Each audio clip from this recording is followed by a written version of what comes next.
सफल बने, समर्थ बने, पावन बने जीवन। मीठी मुरली सुन के पाए सुख सघन। आज का चिंतन, आज का चिंतन। ओम शांति। Good morning. प्यार का सागर सर्वशक्तिवान बाबा रोज मीठी मुरली सुनाकर, मीठा जीवन बनाकर देवता बना रहे हैं। तो आज बाबा हम बच्चों को कह रहे हैं, तुम्हें पुरुषार्थ कर एयर कंडीशन की टिकट खरीद करनी है। एयर कंडीशन टिकट लेना अर्थात माया की गर्म हवा अथवा वार से सेफ रहना। साथ में बाबा पूछ रहे हैं, तुम बच्चों को महाविनाश का दुख होगा या नहीं? इसका पाप किस पर चढ़ता है? बाबा कहते हैं,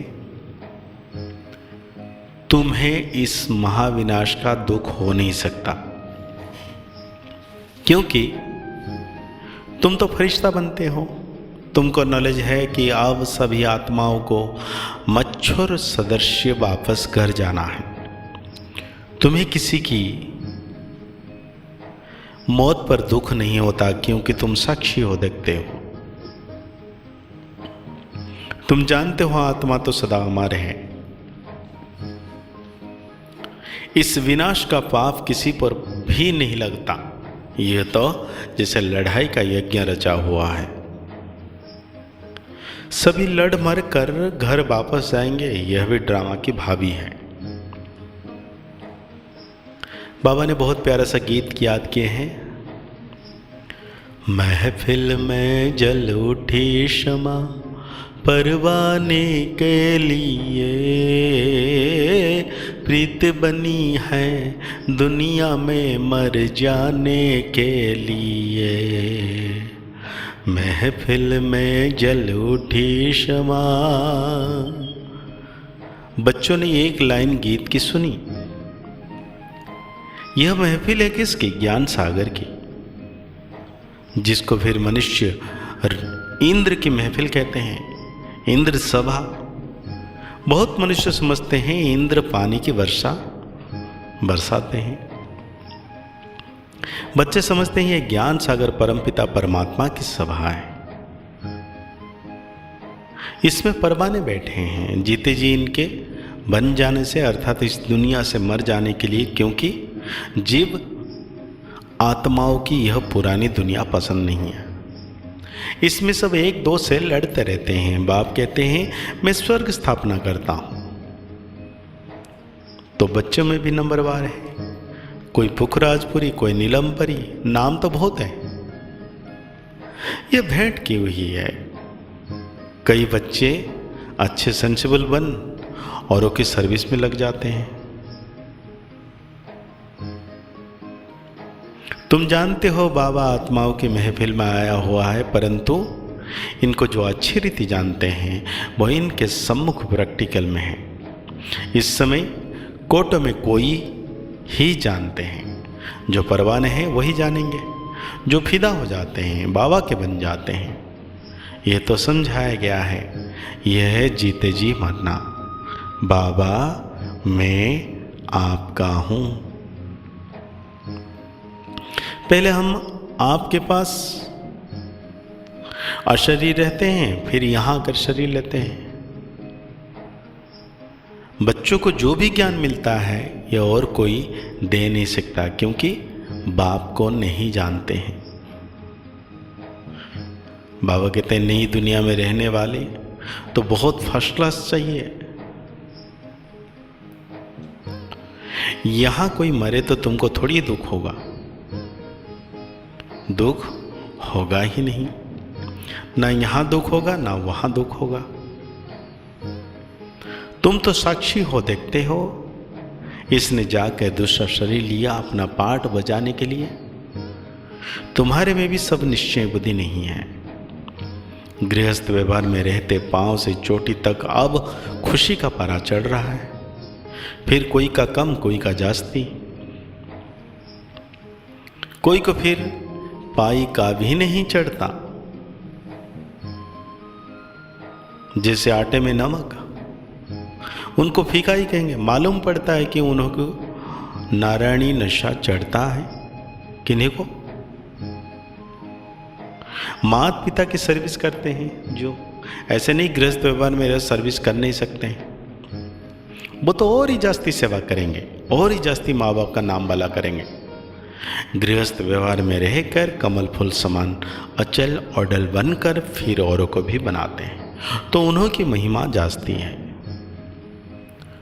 तुम तो शुरुआत में निकल पड़े, वो भी ड्रामा भट्टी बननी थी, उसमें भी कोई बच्चे कच्ची ईंट निकली, कोई पक्की निकली। ICS के इम्तिहान में सब थोड़ी पास होते हैं, क्योंकि गवर्नमेंट को बहुत पगार देना पड़ता है। यहाँ भी ऐसे है, बड़ी जायदाद देनी पड़ती है। मुख्य 8 पास होते हैं, फिर 108 की माला बनती है। तो बाबा कहते हैं नाम भी है महारथी घोड़ेसवार प्यादे। हर एक समझ सकते हैं कि हम कौन सी टिकट खरीद रहे हैं। हर एक को टिकट लेनी है, पुरुष को अपनी, स्त्री को अपनी टिकट लेनी है। स्त्री को चांस जास्ती है, क्योंकि पुरुष से जो करते हैं पुरुष, तो उसका आधा हिस्सा स्त्री को मिल जाता है। स्त्री जो सौदा करती है वो कुछ भी देती है, तो उसका हिस्सा पति को नहीं मिलता, क्योंकि पुरुष तो रचयिता है। पैसे उनके हाथ में रहते हैं, वो जो करेगा उसका हिस्सा स्त्री को मिल जाता है। स्वर्ग में तो दोनों मालिक रहते हैं। बच्चा एक का होता है, भागवत में बच्चा एक होता है। वर्षा भी वो पाता है, कन्या भी अपना हिस्सा कायदे अनुसार ले लेती है। कल पहले जो कायदा चला है वही चलेगा, वहाँ की रस्म रिवाज ख्याल नहीं करनी चाहिए। बाबा ने बहुत साक्षात्कार कर और करा दिया है, कैसे राजधानी ट्रांसफ़र होती है, यहाँ ट्रांसफ़र होती है तो ब्राह्मण गुरुओं आदि बुलाया जाता है। आगे की रस्म रिवाज बहुत अच्छी थी। जब वानप्रस्थ लेते थे, बच्चे को बड़े प्रेम से गद्दी पर बिठाते थे कि अब तुम कारोबार संभालो। अभी तो बिल्कुल बूढ़े हो जाते हैं तो भी छोड़ते नहीं हैं। आगे बच्चे मातृस नहीं होते थे, अब तो मातृद्रोही बन पड़े हैं। माँ की भी चोटी पकड़कर बाहर निकाल देते हैं। इसको कहा जाता है धुंधकारी मातृद्रोही। सत्युग में ऐसी बात नहीं होती। तुमको तो बहुत खुश होना चाहिए। महफिल की महसूसता तुमको यहाँ आएगी। ये ज्ञान सागर तो जहाँ होगा वहाँ मेला होगा। नदियों का मेला होता है ना, तुम नदियों तो आपस में मिलती रहते हो। यह तो है ज्ञान सागर और नदियों का मेला। यह है सागर और नदियों की महफिल। बहुत बच्चे आ जाते हैं, पहले सागर फिर नदियाँ, छोटी नदियाँ या बड़े कैनाल आदि होते हैं। तुम हर एक समझ सकते हो कि हम छोटी नदी हैं या बड़ी नदी। कई बच्चे कहते हैं निष्ठा में बिठाओ, वास्तव में याद में चलते फिरते करना है। हाँ, याद तो चलते फिरते करना है,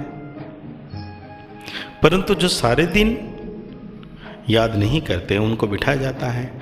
यहाँ बैठने से कुछ ना कुछ याद करे। बहुत हैं जो सेंटर्स में जब आते हैं तो याद में रहते हैं, घर गए तो खलास।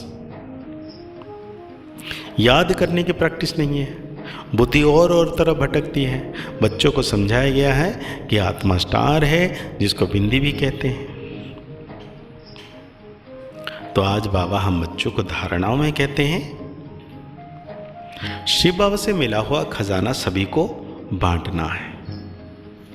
अविनाशी ज्ञान रत्नों का दान करके 21 जन्मों के लिए साहूकार बनना है। अपनी अवस्था अचल अडल बनाने है। गृहस्थ व्यवहार में रहते भी कमल फूल समान बन बाप का नाम वाला करना है, सर्विस में तत्पर रहना है। आज बाबा हम बच्चों को वरदान दे रहे हैं, संगम युग के इस नए युग में हर सेकंड नवीनता का अनुभव करने वाले फास्ट पुरुषार्थी भव। संगम युग पर सब कुछ नया हो जाता है, इसलिए इसे नया युग भी कहते हैं। यहाँ उठना भी नया, बोलना भी नया, चलना भी नया, नया अर्थात अलौकिक। स्मृति में भी नवीनता आ गई, बातें भी नहीं, मिलना भी नया, देखना भी नया। देखेंगे तो आत्मा, आत्मा को देखेंगे, शरीर को नहीं। बाबा कहते हैं भाई भाई की दृष्टि से संपर्क में आएंगे, दैहिक संबंध से नहीं। हर एक सेकंड ऐसे अपने में नवीनता का अनुभव करना, जो एक सेकंड पहले अवस्था थी वो दूसरे सेकंड नहीं, उससे आगे हो। इसको ही फास्ट पुरुषार्थ कहा जाता है। तो आज बाबा हम बच्चों को स्लोगन दे रहे हैं, परमात्मा प्यार द्वारा जीवन में सदा अतीन्द्रिय सुख व आनंद की अनुभूति करना ही सहज योग है। तो आज की मुरली के अनुसार हम सो मान लेंगे कि मैं संगम युग का श्रेष्ठ पुरुषार्थी आत्मा हूं।